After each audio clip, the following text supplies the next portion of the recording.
అదే ఏంటో నాకు అర్థం కావట్లేదే. అమ్మా అమ్మా నానా ఊరికే పిలుస్తున్నావు? అమ్మా నాకు ఇది అర్థం కాలేదు, చెప్పవా?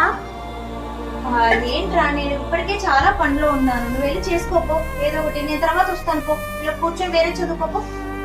తాత ఇది ఏంటో చెప్పవా?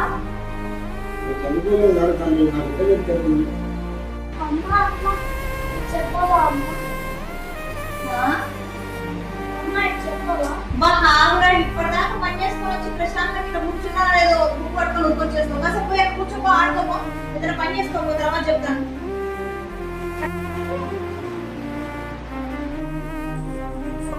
ఏంటి నాన్న అలా ఉన్నావు? తల్లి ఏమైందమ్మా? నాతో ఎవ్వరు ఆడుకోవడానికి లేరు. నువ్వు నేను అడిగితే నువ్వు డౌట్ కూడా చెప్పట్లేదు. ఎప్పుడు పని చేసుకుంటా ఉంటావు, ఎప్పుడు ఫోన్ చూసుకుంటానే ఉంటావు.